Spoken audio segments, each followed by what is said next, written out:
Welcome to UK News Times. My name is John Z. Coover. Let's check the latest news headline. China slams Pompeo's insane remarks about coronavirus lab origin. Assad, Syria facing unjust embargo in its fight against pandemic.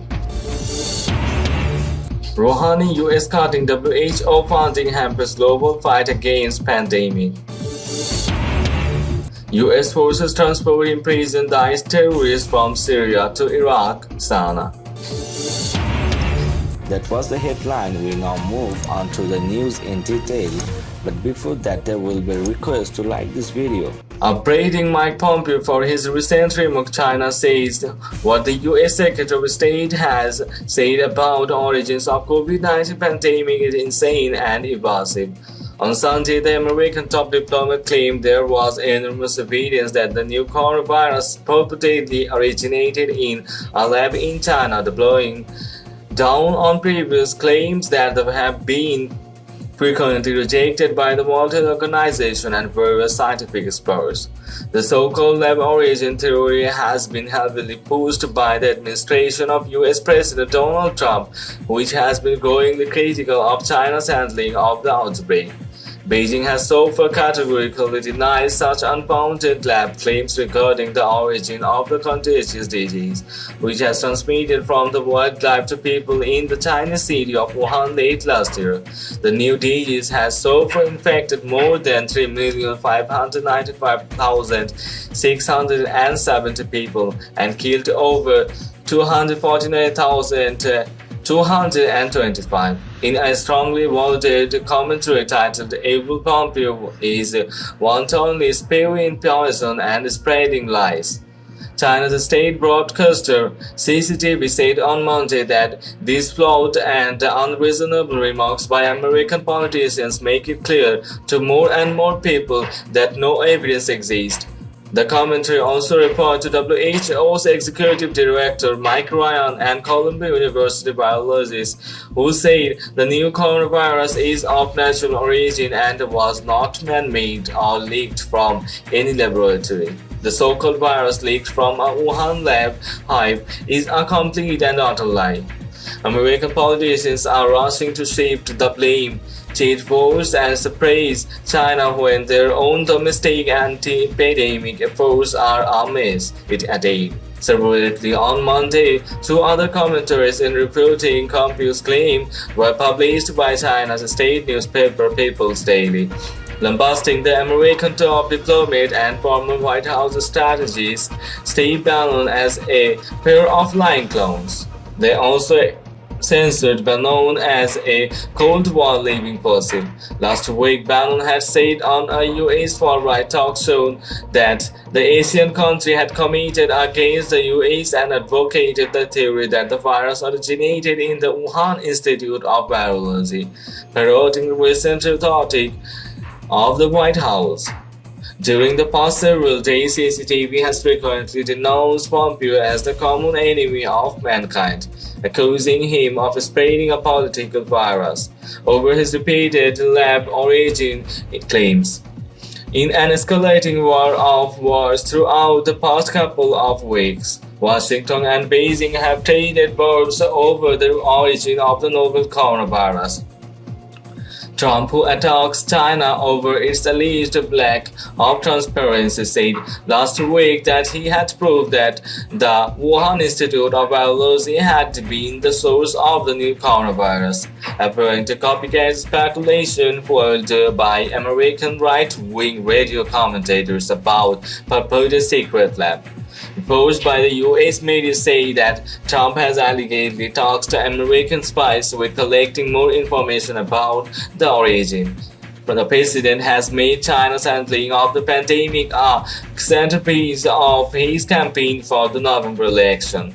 There is a general consensus among scientists now that the now coronavirus jumped from certain animals to humans, possibly from a market in Wuhan selling exotic animals for meat.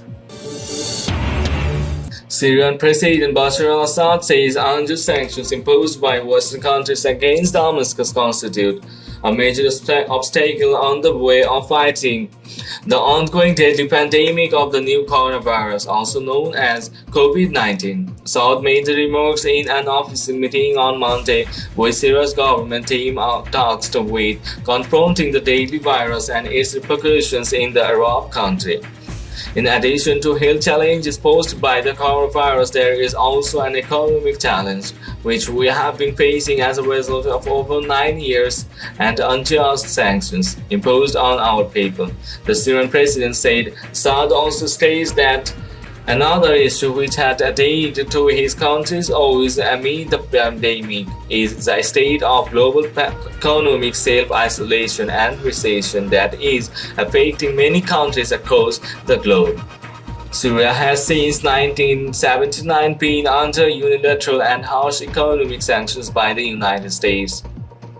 Since the spread of the new coronavirus in the Arab country earlier this year, Damascus has also been in great difficulty to obtain necessary medical supplies and equipment from other countries to combat the disease. Last month, Syria's UN ambassador sent a letter to the world body, reiterating a call by Damascus for the immediate and unconditional lifting of all the US economic sanctions. During the official meeting on Monday, the Syrian president said the government immediately carried out a calculated series of procedures to protect citizens, including imposing a partial curfew across the country. Assad hailed the swift response and awareness of Syrian citizens as the main factor in slowing the spread of the coronavirus in the country. Assad also lashed out at some greedy individuals who exploited the pandemic and created a state of monopoly to make ludicrous earning at the expense of citizens by raising prices.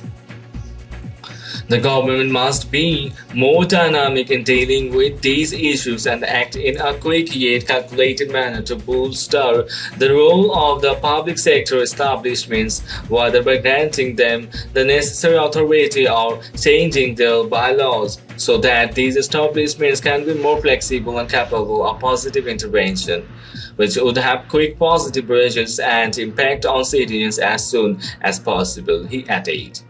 Official figures by Syria's health ministry shows that as of Monday, 44 individuals have tested positive for COVID-19 and 3 others have lost their lives in the war-ravaged country. President Rouhani says a recent decision by the administration of US President Donald Trump to stop funding the World Health Organization (WHO) at a time that the world body is fighting a pandemic of the new coronavirus hampers global efforts to eradicate the deadly virus.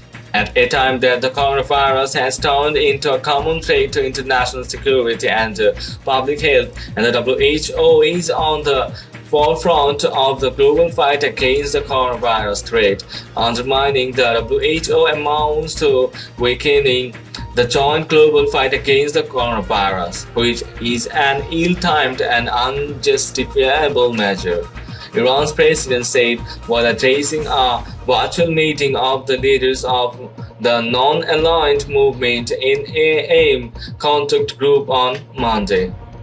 Rouhani added, the hasty and irresponsible measures taken by the US administration to deprive the WHO of necessary funds must be considered another strategic mistake by this administration, which changed the collective global fight against coronavirus. US President Trump on April 14 halted funding to the WHO, accusing the international body of mishandling the deadly flu-like pathogen.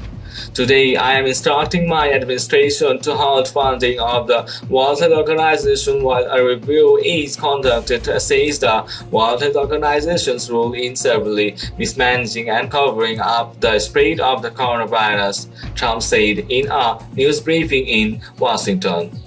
In another virulent attack on the UN Health Agency, the US President claimed the WHO had failed to disclose or respond to credible information in December that suggested the virus could be spread through human-to-human transmission. WHO Director General Tedros Adhanom Ghebreyesus expressed regret over the US President's decision to cut funding and said, "This is a time for all of us to be united in our common struggle against a common threat. When we are divided, the coronavirus exploits the cracks between us."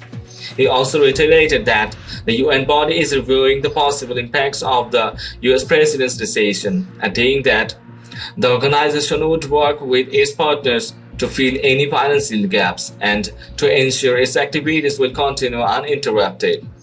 In other part of his speech, Iran's president touched on the unjust sanctions imposed on Iranian nation by the US and their impacts on the nation's fight against coronavirus, saying, "For many years and through unilateral and illegal sanctions, the United States has not only deprived the Iranian nation of its rights, but also its measures have also posed by a major threat to multilateralism and international cooperation." Rouhani noted that Iran, like all other countries, has been trying in the past few months to meet its medical needs, including medicine and equipment, amid the deadly virus pandemic, but due to the illegal unilateral sanctions imposed by the United States, companies producing such items cannot provide Iran with such products in due time. It takes additional time and sometimes it is even impossible for Iran to meet its medical needs due to the US imposition of sanctions in violation of human rights principles, he said, adding that the move has also hampered the country's plans to contain the COVID-19 outbreak. The global experience of the fight against COVID-19 showed it is time that exerting pressure and imposing threats, fostering terrorism and mounting pressure on nations through economic terrorism and military threats be replaced with bilateral, multilateral, and international cooperation to battle the real and common threats, Rouhani said. Since the outbreak of the novel coronavirus in the world, the Islamic Republic has been in cooperation with the WHO and devised a strategic national plan based on the International Health Organization (IHR), Rouhani said, adding that Iran has also been cooperating with other countries to battle the virus. As a result of such measures, the Islamic Republic of Iran has so far succeeded in effectively preventing the virus outbreak in many cities and regions in the country, Rouhani said. Iran's president noted that the country's efforts to fight and control coronavirus have been evaluated in certain cases as even beyond and above international standards, saying the Islamic Republic of Iran's prosperity strategies to battle the virus outbreak are still continuing in the country and the region.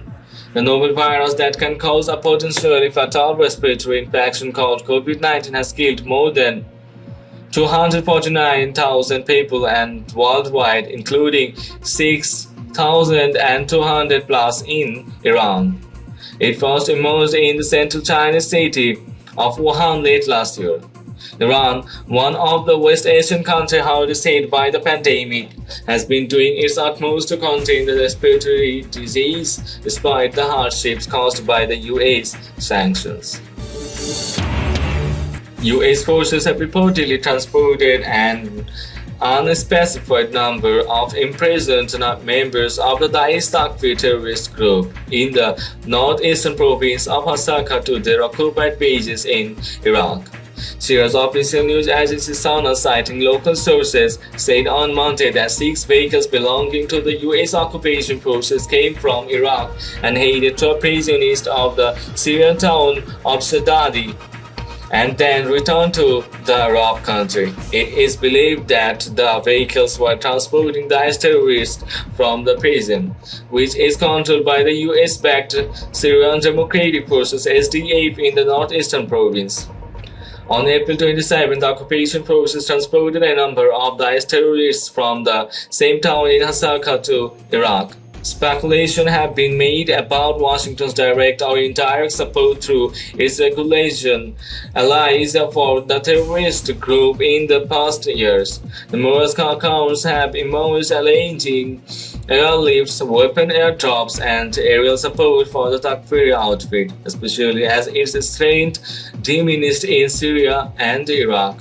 Moreover, thousands of Daesh terrorists are likely to escape from Syrian jails, as Kurdish prison guards are focused on fighting back the Turkish military that has been engaged in an operation against Kurds in northeastern Syria. The Turkish incursion officially started in October last year after the US President Donald Trump gave his Turkish counterpart Recep Tayyip Erdogan the green light to proceed with his long-planned move against Kurdish fighters. Kurdish officials say nearly 800 Daesh prisoners have managed to escape from a prisoner camp after the Turkish offensive. Daesh has already been driven out of all its urban bastions, both in Iraq and Syria, but it remains carry out sporadic terror attacks in both Arab countries.